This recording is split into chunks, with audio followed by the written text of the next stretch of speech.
There is a town that does not speak of October 13th. Not anymore. Every year, on that cursed night at the stroke of midnight, a train appears. Not at just any station.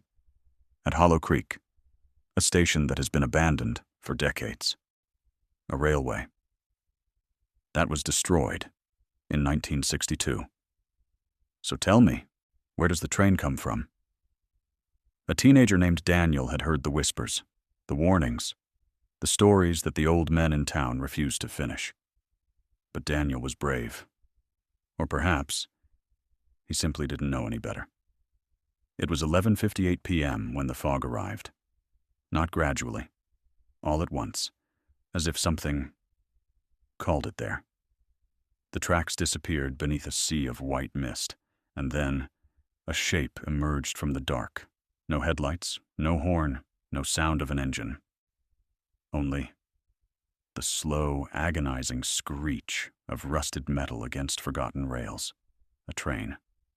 Its windows glowed faintly, and inside every window, a passenger, perfectly still, perfectly upright, staring straight ahead. Their faces were the color of ash, their eyes wide open. None of them blinked, not once. Daniel's breath caught in his throat, because there, in the third carriage window, was a face he recognized. It was Ethan, his older brother, the one who vanished without a trace. 3 years ago. Daniel didn't think. He stepped onto the train. The air inside was thick and wrong. It smelled of something old, something buried. The passengers did not turn to look at him. They did not move. They did not breathe. At least, not in any way he could see. At the far end of the final carriage sat a conductor, dressed entirely in black. He did not look up when Daniel approached. He simply reached into his coat and placed a ticket on the seat beside him. Daniel picked it up. 3 words. 1 way. Only. The doors shut. The train began to move.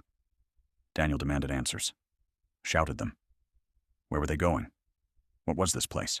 Who were these people? The conductor said nothing.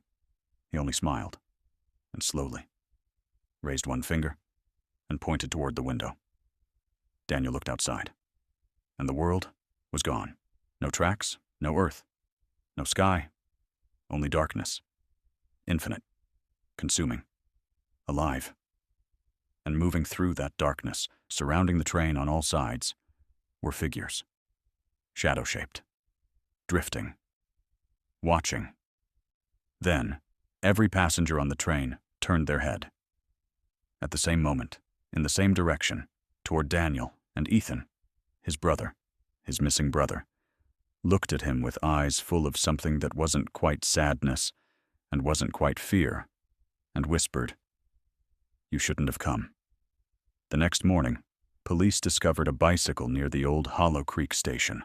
Rusted tracks, broken platform, thick morning fog. No train, no conductor, no Daniel. They never found him. They never found an explanation.